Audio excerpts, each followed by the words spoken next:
congratulations this weekend for two things. One, last night, congrats on the win, right guys? That was awesome. But also, in case you didn't know, Kyle kind of set a record here yesterday that's kind of cool. He broke a track record in qualifying, I believe, tied for the 30th pole win here. Yeah. How cool is that? Not too many drivers can do that, guys.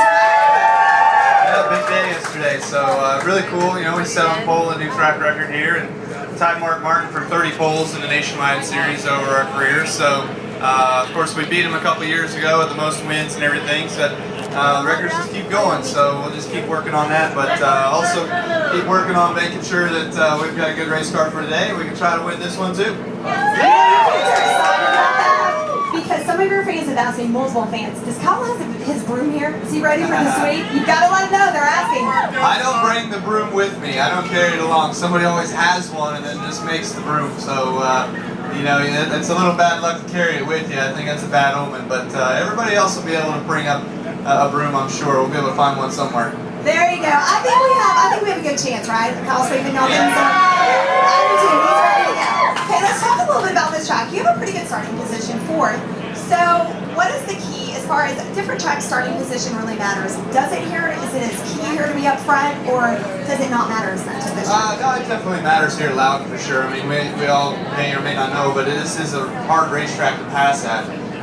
You know, especially when you're running the same speed as the guys in front of you. It's hard to make moves on them because, you know, you try to get a little bit more acceleration out of a corner or something, and you're trying to make up distance on the guy in front of you, and it's hard to do. So, you know, for us, we've had a really good race car here this weekend. We certainly made a lot of changes to it. We've done a lot of work to it to make it better, and I feel like our car's okay.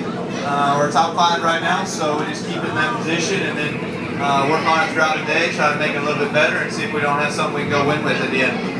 There you go. Well, I'll tell you what, if there's any driver that can find a way to get around, we have no doubt you can. We definitely have the talent to do that. So as long as you've got the car. That's right. We're starting fourth ain't bad, so I think we've got a good start to the weekend already. Good.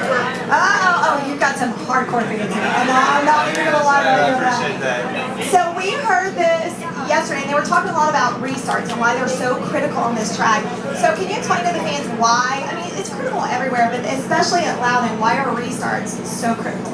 Well, the biggest thing here is you start your air pressure so low because throughout the run it's going to build up a lot, and especially with the brakes and everything else. Well, the tires sort of feel soft and they feel squishy when you get going. You know, the car kind of rolls into the right front, and when you try to pick up the throttle, there's no air pressure in the right rear tire to hold the lateral grip, which makes it want to get loose or spin. And so, you know, you've got to wait for the air pressures to build up a little bit, but when you go on a restart, you're trying to race as hard as you can, and you're trying to pass guys that are next to you, trying to get the most out of your car. It's a lot harder to do than it may seem, just based off air pressure and everything else going on. Plus, you're starting your car off a little bit looser on the free side because the cars do develop tight throughout the run. So a lot of things working against you in the early part of the run, so it is a little bit better to be a little bit more careful, but especially when it gets down towards the end of the race like yesterday, I don't think anybody's ever careful. You know, they're going for broke. It doesn't matter what happens. You don't care who you wreck. You don't care whose feelings you hurt. So you try to get what you can do. And I've been on the losing end of that a few times. I've also been on the winning end of that a few times, I guess. Spoken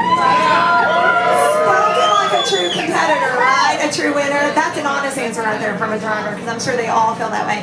Right. You're actually doing something that not a lot of drivers do, and you're doing it successfully, as well as being a racer, winning a lot of races, and you're a team owner. Yeah. And you're doing very well at that. So I was kind of curious, which of those is more